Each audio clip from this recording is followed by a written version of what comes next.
Welcome everyone to the Stockbridge Library's online poetry series. This year, our theme is Sparks in the Dark, and we are lucky to have with us today poet Dennis James Sweeney. Before I tell you a little bit about our poet, I want to introduce John Gillespie.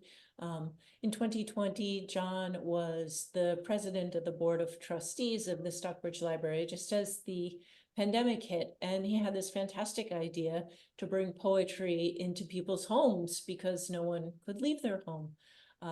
Here we are in 2024, and this series is going strong with weekly online poetry readings. John, debt of gratitude to you. Thank you so much for the seed idea and also for keeping the series going for so long.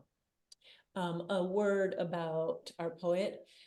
Dennis James Sweeney's first book, In the Antarctic Circle, won the Autumn House Rising Writer Prize and was a debut poetry book of 2021 in Poets and Writers, and also a finalist for the National Poetry Series. His second book, You're the Woods, Too, is a small press distribution bestseller and a finalist for the Deborah Tall Lyric Essay Prize. His fiction, nonfiction, and poetry have appeared in Ecotone, Ninth Letter, the New York Times, the Southern Review, Witness, among other publications. He is formerly an editor at Entropy and an assistant editor at the Denver Quarterly. He holds an MFA from Oregon State University and a PhD from the University of Denver. Sweeney is also the recipient of a Fulbright grant to Malta. He's originally from Cincinnati. He currently lives in Amherst, Massachusetts, where he teaches at Amherst College, where he's joining us from today. Welcome, Dennis, and welcome, John. Thank you both so much. And Wendy, thank you for the library continue to host this. Yeah, Dennis, I sent you a note. We spent 2 good years in Cincinnati, and you know what Mark Twain said, if the world's going to end, you want to be in Cincinnati because it's not going to happen for 10 years later. That was always a classic. And I know we're going to do a little Cincinnati thing for 30 seconds.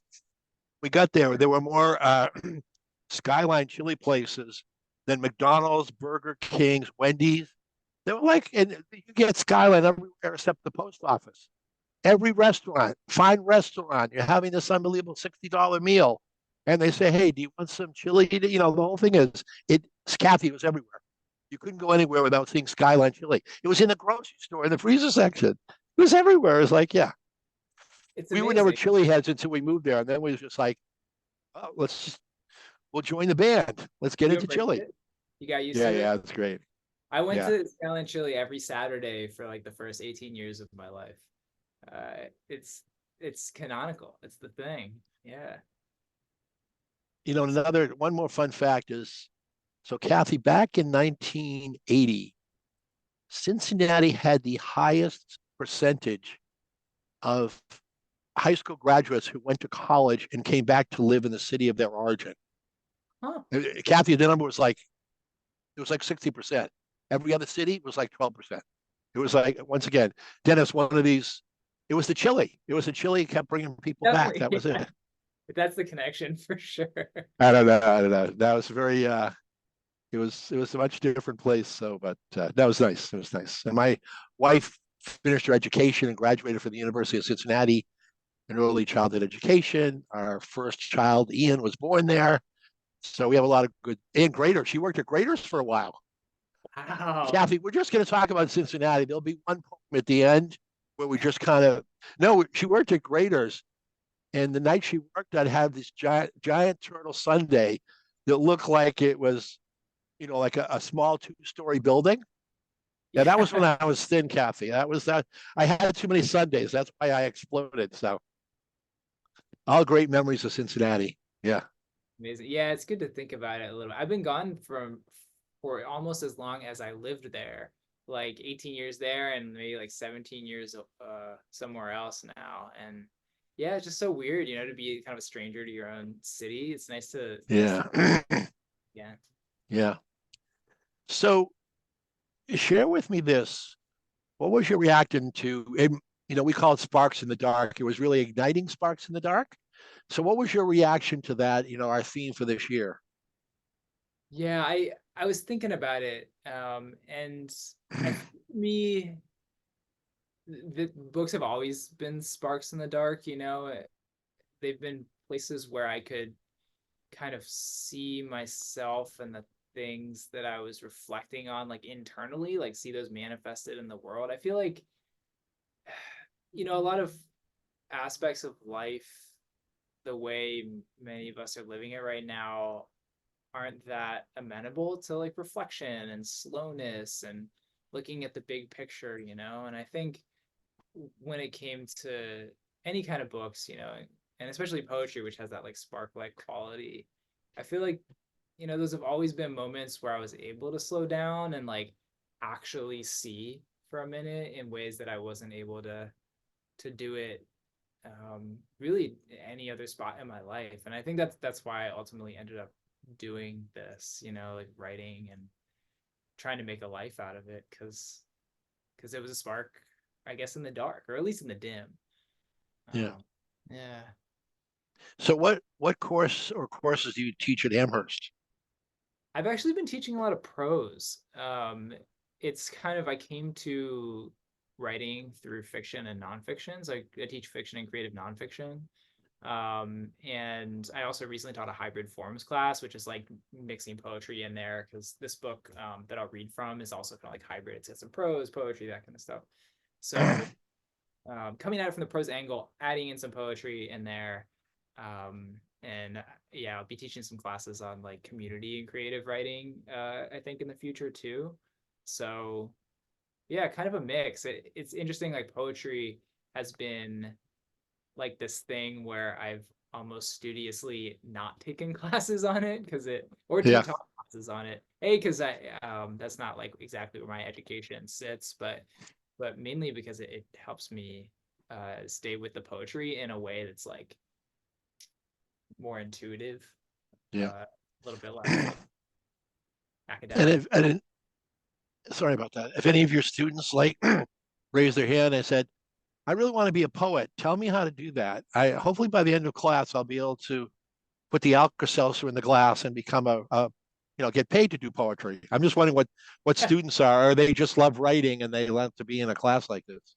Yeah, we're also looking for the Alka-Seltzer, right? Like, Yeah.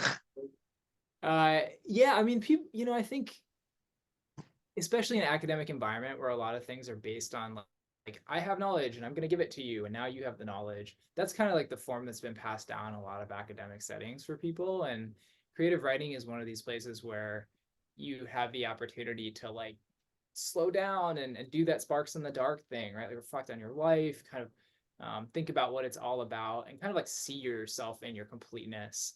Um, at least for me, and I think other students experience that too. And so I do have a lot of people who are like, this is like, I feel like I'm connecting to the real thing here. Like, how do I do this? And it is hard, like you said, right? Like, I wish I could just give them the Alka-Seltzer. But I think, I try to walk that line of like, it's hard. You can't really make money for a long time from it, maybe ever. But in a way, that's like a beautiful thing about it too, because it's always there, right? You can work and you can write. Yeah. And it can be a little bit separate from those things. That said, I would love if we could all just like write poetry and have what we needed. But you gotta, I don't know, even though it's hard out there and economically it's difficult, I just feel like it is such a moment of connection. It is such a moment of like revelation when you have that experience. I just want to be like, yeah, just keep doing it on whatever terms you can make. In the market, I'll tell you, the market in Maine, there are just hundreds and hundreds of people that are doing it. And the same in Massachusetts, no, part of it is I think there are more people doing it now, more people writing, more people expressing themselves, and it's great. I know, I love it. It's so amazing like to have that accessibility. And like there's just this profusion of literary magazines and small presses, and there's so many places for people to share their work too. It's awesome. It's really nice to like see that become possible for people and to be a Yeah, part of it. yeah, Yeah. great. So why don't you read a few poems you've selected? I will, yeah, and I'll kind of talk you through them because this Oh book is, yeah, absolutely. We love to talk through stuff. yeah, well, I love the format that you do these readings in, because I love the kind of like little bit of poetry, a little bit of talking about it, thinking about what it all means. Like it just really helps connecting the dots like that. This book is kind of revolving around the theme of going out in the woods, like as a wilderness retreat, a way to find yourself, a way to kind of do the Thoreau thing, but then questioning the idea of finding oneself in the woods, and questioning the idea that we have to leave in order to find what we need. So that's kind of the theme that a lot of this is revolving around. And Right. it kind of takes place to some extent in this theater, like a fake theater that I made up. And I'll just read like the first page, and then I'll read some things that follow that. And the first page brings us into this theater. Everything is green. The seats are green. The stage is green. The stage lights are green. The curtain hung as a backdrop is green. The balconies are green. The carpet is green. The tracking lights are green. The ceiling is green. No color other than green is possible, not even in the playgoers, because there are no playgoers, only seats in varying shades of green, cushioned by moss, or if you like, occupied by it. The armrests are green. The bolts holding the seats to the floor are green. The music is green, like water flowing through a bed of moss. The aroma's green. The walls are green. The doors at the exits are green and sealed shut by a strangle of vines. The theater's never been degraded by human presence. Instead, the cup holders are green. The orchestra pit is green and filled with water. The battens are green, just like everything. So we're in this kind of theater, right? This like green space that I, kind of like to inhabit when I'm reading this book. And the big bulk of what I'm doing in here is coming from this trip out in the woods that I took when I was first starting this project. It was in Oregon, surrounded by moss and trees. And these are some poems / they have some prosy qualities to them, coming from this place called Shot Pouch Cabin. Yeah. I want to be in the warmest place. I want the rain to fall around me like bats, the seasons to pass like cars. A bauble in your arms will decay like fish on a pier, eyes disintegrating first, then insides, the stony scales last mixing with the water to shine. Ankle deep, we make a house out of our sinking. Hang bananas from the towel rack. Carol in expensive blankets while Herb Alpert toots and sways. Watch. Clouds of tiny poopa bugs pop up when we sweep our hands across the mattress. A ways down the gravel road, the forest eats an abandoned van. 3 tires remain tired and green, but where's the 4th one? What's the horror of an axle? The floor whispers with dust, faces grin from the walls. Soon enough, I can tell. One of us will feel empty while the other is full, and we will treat this as a zero-sum game. Who gets the most from the sound of air knocking down grass blades? Whose tiny jet engine? Whose slanted roof? And down or up? Does the water fall or return home? Every storm a myth. The toilet tank refills with creak, smell of mold, sometimes tiny leaves in the bowl. Nature's a stomach. Hello, I call down into it. I'm here. The answer is a flat pane with a race of droplets, blurring what's on the other side. I'll read one more kind of entry from this. Yeah, go ahead. Thank you. Yeah, this is the same day, but at the night. The night walks in like a passenger. I don't know you or anything about you, but we're going in the same direction. In another era, Gordon Lightfoot croons. We're coated in him until the needle rises and it's just the wind of the wall-mounted heating unit. Black against the windows doesn't so much swallow you up as reflect you. I already know I'm small. The world knows it better. The silence undoes us. Now, unpack and sleep with headaches and the promise the light will wake us. A pen on the table is the Cold War, is burning oil fields, is a college town overrun with mourners. We blink at such promises, call them certainties, our one open palm. We take Gordon Lightfoot in our arms, or we rock, rock, rock him nearly to death until our own breaths remind us of our role here, subtle but required. Pupa, pupusa, papus. We carry something everywhere. Or the hair on our legs keeps growing, same as in the calm decline of the city.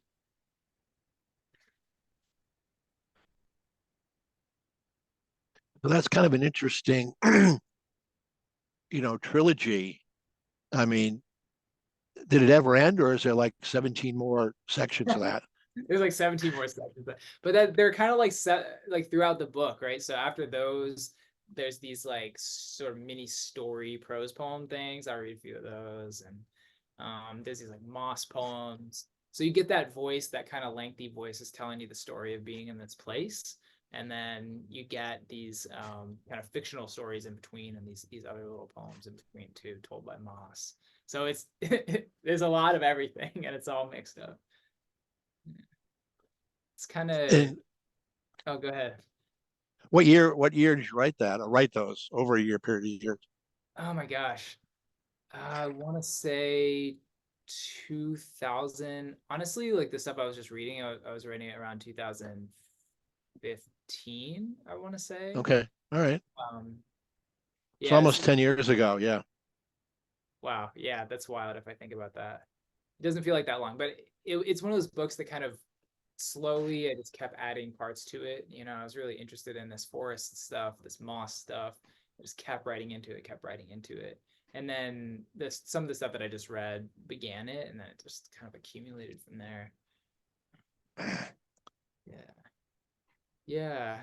I can read some of the maybe some of the little stories that are in between too. They're like these prose poem, like fictional poem things.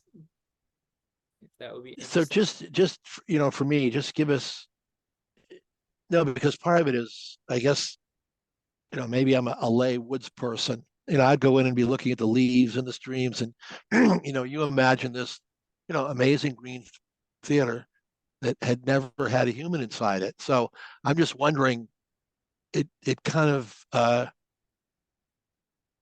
know I'm kind of asking you a difficult question. Were you kind of shocked when this whole kind of green theater appeared in your mind? Yeah, no, I love that question so much. I appreciate you keying in on that theater space. I don't know if I was shocked. I remember it just kind of arising. I've been reading some books that were combining poetry and drama at the time, especially from this press called Plays in Verse. And so they had turned me on to the possibility of like performance being related to poetry in interesting formal ways. And so when it arose, I think I was in a way like relieved, because that was the space that for me as a person I was always looking for. So a lot of this book is talking about me like going backpacking and going hiking and going out in the woods to try to find like distant lakes up in the Colorado mountains where I would camp and like freeze my butt off, but theoretically have a good time. And um doing that was an attempt to find these spaces that are uninhabited, that don't have people, that are like sort of pure in some imaginary way. And of course, every time that I went to a place, I was there. So it wasn't uninhabited anymore, right? It wasn't absent from me.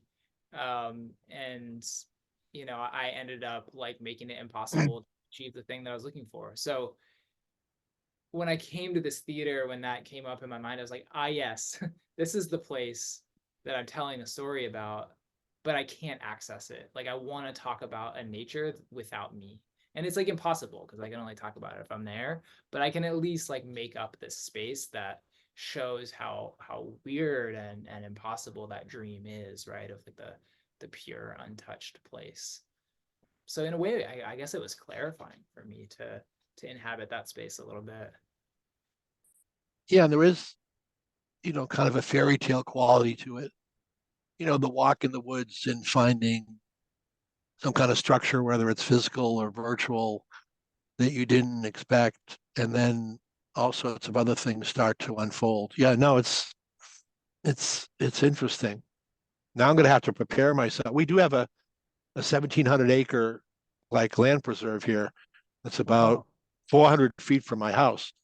And so I'm going to have to now, Kathy, I'm going to have to dress all in green camouflage and slowly immerse myself into the woods so no one can see me. Yeah, Right. If you lay no, it's down, great. I love it. I love it. There's a, I don't know.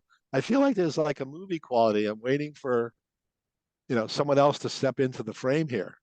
yeah. Oh my God. I know what you mean. It's, there are some other people in this too.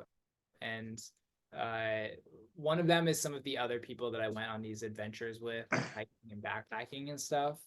And another of them is like the sort of these fictional people that I made up for these prose poems who ended up telling these little stories that they all begin with "I went out in the woods." And so it's all these people that were like trying to take that journey, trying to like flee themselves Yeah. and like get out there and learn something. And all of course like massively failing at it, and you know having some kind of experience, but not the one they wanted, of like fleeing their problems somehow. So yeah, maybe I can read a few of those, and like you can hear how these people are trying to encounter the woods, trying to find that kind of pure natural place, and just not being able to do it. Well, you're not too far from Kripalu. When I was Kripalu, they had a program called forest bathing, Forest if you've bathing. heard of that. Forest bathing, Bathing, Oh, I where you're love going it. out and just immersing yourself in the whole environment. Yeah, just Google forest bathing, and you'll find some. Yeah, there's a guy that I was friends with that leads like little groups on 2 or 3 hour trips into the woods. How, are you like physically rolling around in the wood? I'm envisioning I like don't know people. if you're. I don't know about the rolling. I don't know about the roll. I don't know, but I think part of it is it's getting. My sense is it's getting away from your daily life and immersing yourself in the environment. And there's a bunch of things that they do. But you just Google forest bathing, and yeah, the whole thing is it's another little subgenre that's just you know got birthed a few years ago. Yeah, Yeah, I love it. And it's like one of these conversations that it's so cool to hear about stuff like that, because it feels like people who have been having the conversations that I was having in my head forever, but they were already happening in the real world. And now, by virtue of like sort of writing about it, I get to be like, oh, cool, forest space. Like they're doing something that I want to do. Or yeah, like, yeah, I just encountered all these other books after I wrote this one that were also having this conversation about like problematizing the like, distance of the woods or the naturalness of nature and all that stuff. yeah. That's So so read I us a couple of your guests you created, their little stories. That'd be interesting. That'd give us a different perspective. Yeah, I'll give us some of these guests. Um, I went out in the woods to find myself, but the self I found was mummified, buried in a pyramid of used cell phones and writhing dogs. I knew this body of the people, body of the dollar, incorporated with want. I climbed the pyramid easily. From the pinnacle, I could see that the landscape was strewn with pyramids, which crushed trees from here to Yucatan. When a plane flew by, I reached for it. The pilot nose dived and missed my hand by an inch. Fuselage flashed my name, date of birth, and date of death, then disappeared among the trees. Forest welcomed it. Fire, we know, renews. And torn metal on fire, they make monuments out of these. So I felt as if I'd done the best that I could do. In a life, you hope to catch just one plane, run your tongue across its belly, and carry that taste with you out of the woods. Then you order a sandwich, and no one understands that you, of all people, know the sandwich and its children by heart. Hmm. Let's see. Let's try another one. Interesting. Yeah. Yeah, it's weird stuff, you try to find one thing and suddenly yeah, you just follow where it goes. Let's see. I went out in the woods to find my mother, but her hermitage was was shrouded by flocks of mendicants and seekers. I pushed an old woman aside and wrestled to the front of the crowd. My mother's dais was empty, her cave gaped, but I felt entitled to my love. I scrambled up the rocks, cutting my hands and silencing the bodies below. In the dark of the cave, I swiveled. I smelled damp years and guano, nothing else, not even a bowl of food. Then outside, I heard my mother's voice. I crawled to the cavern's entrance. It had shrunken, it seemed, and squeezed from the hole, scraping my elbows and ribs. When I was free, I searched frantically for the voice I had heard. It was the old woman I had rattled on the way to the front of the crowd. She prayed from her knees, and she was praying to me. So Dennis, we do a little thing different. No, it's great. We do a little thing different this year. We have the audience ask questions or provide some comments for a few minutes, kind of at the halfway point. And anybody who's here, Kathy, I know you've done that in the past. You don't have to, but you usually have something to add, which I love. I'm fascinated by all of this, actually, and I'm on here most weeks, but you've got something different going on, and I am really enjoying it. Like in different ways, though. Like these last poems, like I see the blessing of having a fiction background, because you don't critique the things that you might think are ridiculous that come into your head. You embrace them, and you know, as a more nonfiction person before poetry, that's harder for me. So but I see a big contrast, I guess, between those and what you read at the beginning. The very first piece in the theater, like as you were reading the very first lines, I was recalling Tennessee Williams in The Glass Menagerie, just in terms of, like, nothing's the same, but just in terms of like the details that he spends describing, the setting of the play. I don't know, that came to my mind as you were reading, and I just loved every bit of that. I thought it was fascinating to, and the fact that there's nobody there. Thank you so much. So I don't really ask you any questions, but that's what I'm thinking. No, you can make comments. You don't have to ask questions, though. Yeah, and it makes me, I mean, you're right too, that like things are formatted really differently. They don't just sound different, right? Like, so the first one is like this italicized section, like stage directions. And then the second kind of set of things, there's like all this white space in it. They're like these lines, and then the last ones have these kind of this like kind of hanging indent thing at the beginning. Right. So yeah, you're right. I mean, they occupy totally different spaces in my mind too. And yeah, but I like that you separated them in terms of format, because it just helps the reader ground the reader to say, oh yeah, it's just not me, that it seems like we're jumping here, right? That you've indicated, something is changing. I appreciate that. Thank you so much, Kathy. Absolutely. I'm thrilled with it. I want to hear more. Oh boy, okay. We're now turning over to the Kathy Haley Hour. We'll be back after this commercial break. No, no kidding. Now, Kathy's been on I think, Kathy, I think you've got the record for the most shows you've been on. I haven't counted, but it's going to be. Oh, you mean 30, like in the audience, 30? You mean? Yeah. Yeah, as an audience. Yeah, audience. Yeah. And as a reader. Yeah. So, yeah. Dennis, you could continue, but I'd also like to hear, some of your other work, just as a kind of contrast, because I'm agreeing with, there were so many visual images in what you just read for the first half of the show. Yeah. Literally, I felt like it was, I felt like I was in some deep REM sleep where the dreams just kept loading up and showing. Just there was another one. And here's the guy with the pyramids. I feel like, but it would be nice to just hear some other things, if that's okay with you. Yeah. Just so we can understand a different style and. Yeah. Just can we make sure that at some point we hear a story from the Moss's point of view? Yeah. Or do the Moss first. No, do the Moss first. So we want to stay in the flow. Okay. Yeah, because otherwise the Moss Union will be calling me up after the show for lack of representation. What about us? Yeah. Listen, they'll be going to the Supreme Court like everybody else. Yeah, I mean, the Mosses are really soft-spoken. They're also short-winded, so like these are super short poems. All these Moss poems are named after Moss. So I use like the Latin names of the Moss. kind of following Robin Wall Kimmerer's statement that mosses don't typically have common names because like nobody is bothered with them, as she says. So I kind of use these Latinate names that are a little bit alienating for me, you know, like these kind of scientific things that I don't know how to connect with, and then I tried to give them some language that I connected with maybe slightly informed by the actual physiology of these mosses. So this one's called Conocephalum conicum. When the right breath comes, I will breathe it. Tiny finger-like protrusions, elves. A man locked in the bathroom warning.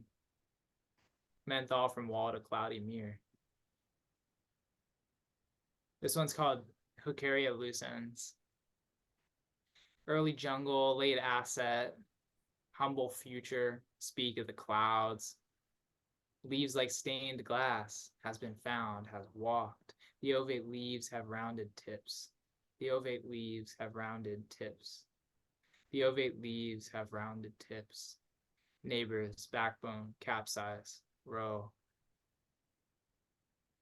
This is called Lepidosia reptans. Golf course, tennis court, pus. Shrink with constancy. Impossible lust. A boat hangs from the sky. An ocean hangs from the boat. And this one's Cladonia chrysotella. The party leaves in a red car. Squamule, serratiate, podicial. Attack of the bear, an unfurling. I can read a couple more because they're like tiny little poems. Yeah, read a few more, and then Kathy will be happy until like March 10th or something. No, I'm kidding. I could bust on Kathy because she's been on the show so long. So yeah. We gotta sustain ourselves with these things. All right, this is Brinia graminicolor. In the home life, shrilled currencies, ghouls and bugs of whirlless years, cars we wash, cars we live in, wet marble and the sound it swallows. In the winter, voices harness, young voices. Someone follows tracks crushed into the red coat of day. I just read three more like tiny ones. A Nabadon minor. Old money, bells, bison hunched like a cathedral, in circles underwater. Even the weather is infinite and bored. Right to the Adelphus. So moss is always on rocks, right? Is it on rocks or on the ground or on trees? Well, I learned, I don't know if this is even true, but I was like audiobooking this book, and I learned there's maybe even this moss that like lives on a sloth. Like it has like a symbiotic relationship with a sloth, and it grows on a sloth. So I think that indicates to me we're talking rocks, ground, you know, old stumps, living trees, roofs. Yeah, I was living in Oregon at the time when I started writing all this moss stuff, and there's like so much moss out there. So literally everywhere I went, it was just like in the cracks, in the unused spaces, there was moss. So I don't know if it's limited to where it goes. It just has to be like a boundary layer, a place, you know, that's kind of in the separating space between the sky and the ground. Yeah. You get a lot of observations from your moss crowdfunding or whatever you want to call it. They're it's like yeah. No, so please, I know it's great, but I want to hear some of your other work. Yeah, let's do it. Yeah, let's do it. No, and I'm not trying to listen. What you've shared so far is beautiful, but I want to hear some. I want to put that in context with what you're going to talk about now. I just want to understand. Yeah. You know where you're coming from with the next section of poetry. Totally. Versus the woods. So, like, you want to hear some like unpublished stuff or published? Whatever. Read it. It's not in a book. Like, whatever. Listen. Whatever you want to show. Want to read. This is the moment. Yeah, this is the moment. Yeah. I'm glad you asked because I'm like just putting together this book. I'm just kind of like, okay, what's it gonna look like when I put all these things together? And I've been working on the poems forever, but like I've never thought about them in this public sense. So it's gonna be really great, and I have to find the file on my computer for a second. Let's see. All right. So yeah, these are some poems. These are like more traditionally sort of lineated. They look more like poems than the stuff I wrote in this book. And let's see. How do I want to read these? All right. This is a really short one. It's probably a little bit like these moss poems, but there's some longer ones too. I'll read. Know the dead by the way they whisper cold breaths into light. Children climb into books. Oceans arrive. I'm here to stop seething. Ghosts roam the road in coils of green fire. Green is a cloak for living when there is no face. That's All from right. these. Is that from the Ghost book, or is that? This is from it's like like I think maybe that was published. I forget, but it's not in a Yeah. book anywhere. It's like pretty new stuff. But Yeah. let's try this one. Here's some stuff that's like a little more. It's like longer. There's a little bit of a thread to it. I'll read you a couple things, and this book is Yeah. like there's a lot of ocean feelings around it. I'm a Pisces, so I have this big like water energy, and it was just like constant oceans with me on this one. So it's not like a big theme necessarily, but it's like an image that keeps coming up. So these will be Yeah. a couple of things that have some ocean feelings about them, and Yeah. they're a little bit of a different style. I also think there's like maybe some Melville like influence in terms of like the imagery here, because I just like love all that stuff about boats and the ocean. It's called In the High Ocean Hills. In the high ocean hills, the bacterial sadness overcame us. The waves leapt at our necks like dogs, and the whales, well, we longed for what we never found, while the sails howled off the mast and the ropes sprang out of our hands. In despair, I wrote my mother and father, help us, we're quite far, and this letter will never leave our ship. St. Elmo's fire jigs aloft, and I want to tell you, the warm biscuit smell of home, which was when my pen fell from me because the captain rose. Sailors, he said, you may imagine, but I bid you not to. That is precisely what has led us to this impossible end. Now touch your stomachs, recall the sapphire days that swept our ship. But who could forget? We couldn't, dizzy by the want of organisms smaller than we could acknowledge. And so we leapt. As the prokaryotic wind blew thick over the wood burrow of our merchantman, all sailors shedding from it. The wet hills were the hills we were born in. We swam home cold in their arms. And That's. I'm not sure I want to go into that theater. That was a little. I know it's like it's more of that fiction background stuff, you know. I like half the time I think some poets they talk about persona and people talk about like writing from like an authentic self or maybe writing from more persona or whatever. And I often find myself writing from selves that I didn't know exist, you know, and they're really not me. But there's somebody out there, you know. So I'm like giving voice to this thing that I just sort of have to honor by being there for it. Let's try it. Let's see. This one's called the part of me that wants to keep going. The part of me that wants to keep going drifts maroon and bland offshore. The oil rigs and transparent creatures yawn symphonies in our name. The transparent of me goes blank. The oil rubs the surface dry. But I'm building you a wide base where your feet can feel home. I'm building you an underwater and convenience store where love lingers willing. The miraculous night is the same color as the thoughts we thought we'd drown in, but flesh it is, fleshy over our eyes. I'm saying this for myself as much as anyone. What crushes you knows you. In oil, biolamps light like the small center of an earth.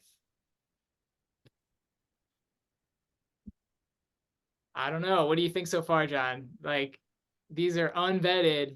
It's what I've been working on.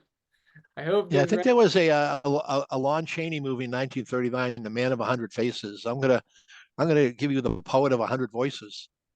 You've got yeah. Let's say the whole thing is here's my Dennis fantasy. There's a big school bus, and the Moss are in the front seat. That sailor is in the back trying to write his poem in the back. So, all your characters are on one bus, and how amazing that must be. Yeah.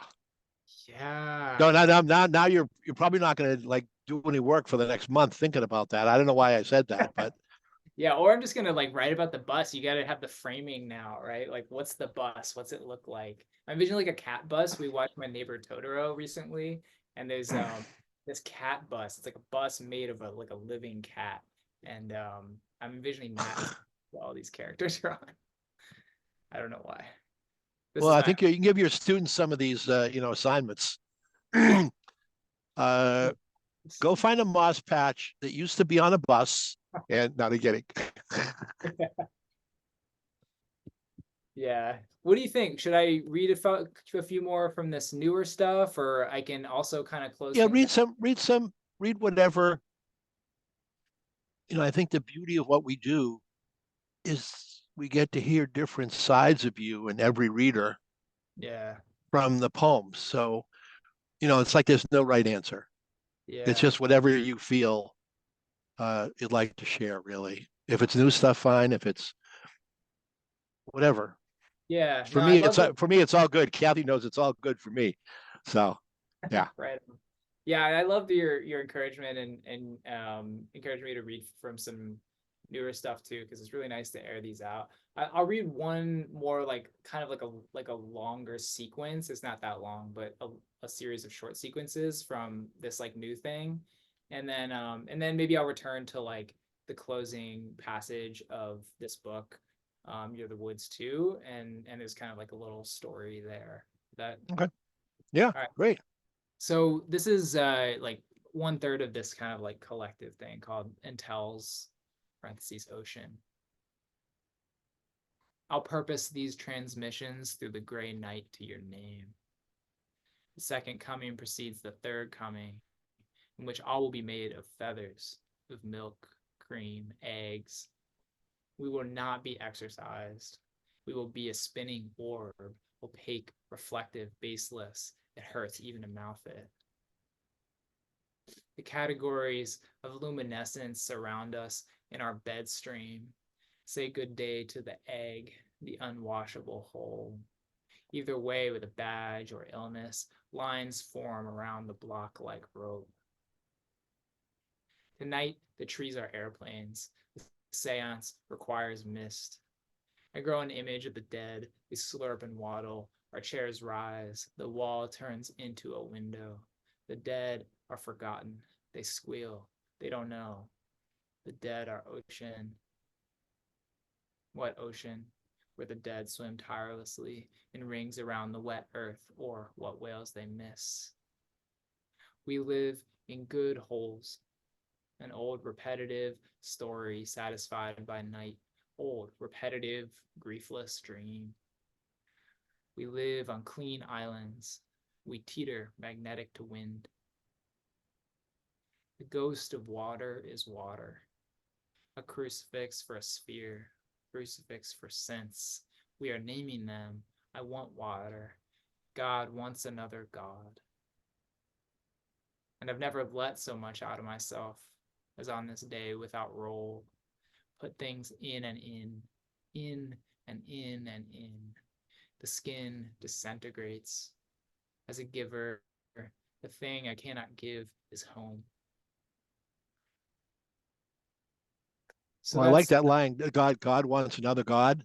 yeah, yeah, we can all use some God's help. going, I'm hiring now. I'm looking for another God to take care of the moss and a few other things. Please apply at yeah. Right, I what love happens it. when you're on vacation, you know? You can't handle everything. Let's see. Yeah. That's great. No, Um, listen, so visual. I mean, all your things are, and it's not like, yeah, it's just, it's visual. And then there's like all this transformation. Things are becoming something else, turning into something else, reverting back to their self. No, it's very interesting. I feel like it's like there's like a spinning around thing. Totally. I'm coming Don't, to it like with that unfamiliarity myself too right now. I'm just like, oh wow, like this became this. Like, what was I thinking? Like, I don't know. I'm glad I was, I guess, but it is weird, you know. I think I'll read this last thing. This is like an sort of an epilogue to the book, but it's really the finish. It's like the last like narrative but poetic section. And it's about being out in the woods for a week and trying to leave.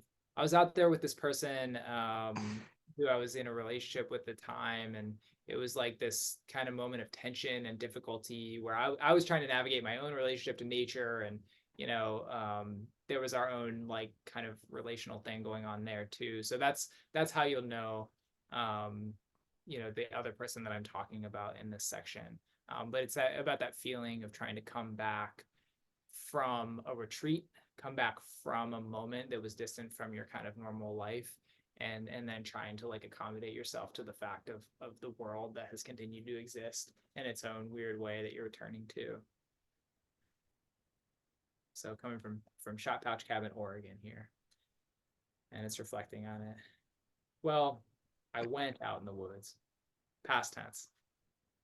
We packed the car, and I fussed when S wanted to find leaves and sticks and lichen to burn into a sun photo kit while I was sweeping, until I remembered that I had abandoned her too.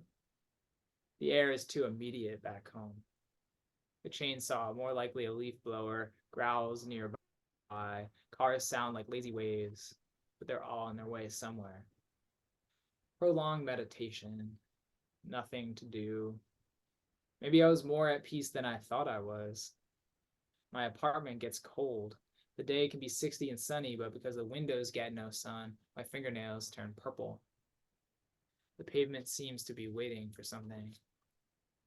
Before we left, we stood watching the creek jump over the old log. The cabin door is finally locked. We tried to sum it up. We got a lot of work done. It was a special time. I feel clear, ready. But none of these things is true. I've held on to nothing. My body feels like a sieve, like the creek might as well be passing through it. At the gate, I turned into a child. Isn't there something left to do? We could do it. There's plenty, S said. The cabin's not going to disappear. Sure, the cabin is still there. Still, the forest grows like a wall. But before that, before we locked the doors, drove to the gate, unlocked it, drove past, and locked it again, she yelled from the side door, "You gotta come see this." Right now, I asked. I'm sweeping. She said yes. So I came outside and saw. A hummingbird banged over and over against the inside of the garage's long window. There were yards of open air behind it, but it had gotten into a corner and confused itself. The pounds were loud for such a small thing. Its beak was a needle. With every pound, I could feel it pop against the glass, bending, maybe about to break. I got up on the work table with a cardboard box and tried to usher the hummingbird out. It became even more frantic. As the lip of the box chased it, it flew harder against the window and away from the box. I thought I could coax it toward the door of the garage. Even though I thought I might be hurting it, it was so delicate, a deflated ping pong ball. I kept pushing. Then the hummingbird stopped. It sat on the lip of the box. I was amazed at its stillness. I lowered the box away from the window so if the hummingbird stayed perched somehow, miraculously, I could walk it outside. I moved the box too quickly at first, so the bird flew back into the window. Then I brought the box back, and it perched again, and I moved the box more slowly. Suddenly it was a bullet, and it flew off into the woods. S closed the gate and left the key in the lockbox. We drove past the pickup trucks and lean-tos and logging roads, found the highway, and brought the Corolla up to speed. We stopped for gas next to a McDonald's. At the edge of town, we were nipping at each other already. She was making plans for tomorrow. I didn't want to make plans. The old dance. The cow farm. The forever stoplight. Bicyclers again. When we got out of the car, the day was full like a cabin, but the cabin went on for a long way. Now I'm walking through it, surveying, making sure everything is here. Thank you all for listening. This has been so I was fun. going to say another. This is the journeys of Narnia, and combined with no. It's just listen. Yeah, it's What's a good lot. is there's nothing linear about these poems. That's what I like about it. this is like a boomerang that just keeps circling and circling, and like the hummingbird. Maybe you want to stop pecking on the glass and land near the ground. So yeah, no, listen, very just interesting, interesting. And I want to have another couple minutes. Kathy, comments or questions. Roland, I'm hoping your baby can ask a question. Cyril, don't let the poet off easy. This is the time where you can, we want to see him sweat. We don't want him getting back without, No, if we see him sweat, there'll be another kind of like mossy thing that will happen. So this will be good. Yeah, it's true. Anybody want to comment, question? I do, but I don't want to take the time from someone else if there's someone else down there that would like to. No. Well, Roland, your baby's not crying, so obviously there's something good that's working here today. She's very. Yeah, if you ever need a babysitter, Dennis is available just to keep reading the Moss stuff over and over. Look at your kid looking at you like, Dad. Do not leave me with him. Do not leave me with him, Dad. Oh my It's more like she's asking, "Can I? Can I?" Can I? God. So sweet. Oh man, I love it. Yeah, we will come baby anytime. You name the day. All right. So I'll go ahead and ask something then. This is just an unusual thought. I'm in this 52 frames photography group, and they give us challenges each week. And the one coming up next week, I believe, is either shooting low or shooting high.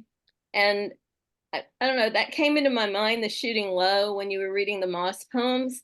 And I was imagining you down on the ground, like close to the moss, trying to differentiate and see what images were coming to you as you were examining the moss. And I guess I'm wondering if I'm being too literal about the way you might have approached that. Yeah. Oh, I love it. I mean, that was completely the spirit, if not the physical stance in which I composed those poems. Like, I think that was what I was trying to do. I was trying to get in like this kind of moss awareness or moss consciousness with the total knowledge that I just couldn't do it. Like I wasn't gonna be able to represent them in any way that was satisfying to the mosses themselves. But I love the idea of shooting low, because like so much of my writing, I think in general, writing has been a way for me to try to make sense of the world and like put language to it and sort of apply categories and things that work everything out, And I think I like my writing best when it shoots low, when it says like, I have no idea what the hell is going on. I don't know anything about this moss. I'm going to look up the scientific description and it's going to make no sense to me at all. And I'm still going to try to like listen to this soft, beautiful, like mysterious thing that is all throughout the kind of in-between spaces of my life that I was just like seeing and feeling around me every day. And so I think I kind of love those poems because I got to do that. I got to shoot low and just let the language that came be the language that came. And yeah, it was a time I think I allowed myself breath, when I don't always do that. So I really appreciate that. Yeah, they really turned out nicely. I look forward to reading the whole of the series, the book, in fact. I have one other question that has to do with sound, and in the I think it was the two poems after the introductory section. You mentioned Herb Albert, and then the next one, Gordon Lightfoot, I think. And I was wondering if there was more music coming in your poetry. And so tell us about your connection to music and how that might relate to your poetry. Wow, yeah. I mean, that was a weird thing where I was just listening to what was there. It was like there was like a record player and there was vinyl it was like this out in the woods residency. And so it was like, okay, this looks cool. Bam. I've never even heard of Herb Alpert before, like listening to it. And so there was this element of chance that went into those things. But like, yeah, now that I think about it, what I've been doing right now and right now the only moment I really can speak to some of these days. I've been listening to jazz more, and maybe it's cliche, or maybe, I mean, a lot of people listen to jazz. I always thought it was just like, oh yeah, jazz. Mhm. But I've been realizing that there's this inhabitation of improvisation and welcoming of things that don't make immediate sense, but that come to make sense, that is like so beautiful and accepting of like the moment, kind of. Mm. And it's a way I've been trying to live in the world. And when I look back on some of my writing and some of the really kind comments that y'all have shared about it, I'm like, huh, no wonder that clicks with me, you know? Yeah. I've been Yeah. listening to first chorus, verse chorus my whole life, and now like I listen to people just doing whatever the hell they want. I'm just like, that's it. Because that's what you're doing, right? Right. Yeah. Well, I'm not surprised to say that you didn't really know Herb Albert when you were listening to it, because that's something that I remember from my childhood, and it belonged, the album belonged to my next door neighbor friend's father. So you know, you know what I mean? Of course, Yeah. that I did listen to as a teenager, but anyway. I But see. I that, get Isn't it Herb Albert and the Tijuana Brass, yeah, or the that's Tijuana? it. I Exactly. know this. Dennis, if you get stuck on any images from like the Fred Flintstone era, just call me up. I Yeah, got we've them. got you covered. I got them. I've unlocked the moss. They're out and about now. Now I want to tell you. I want to repeat something that you said that's probably not in one of your poems, and maybe it was talking about the moss just recently. And said it's in the in between spaces of my life, and that to me is just very beautiful. That just yeah, I was like, wow. So thank you so much. I just delighted to be able to read with you all in this space and have this conversation. It's just, yeah, so enjoyable. Thank you. no, it's great. Yeah, I think we're just about at the end of our Roland. You've got a babysitter. Use him. You've got at least 2 or 3 nights of babysitting now. After yeah. Wendy, another great hour. Indeed. Thank you so much, Dennis, for joining us. Wendy. Good.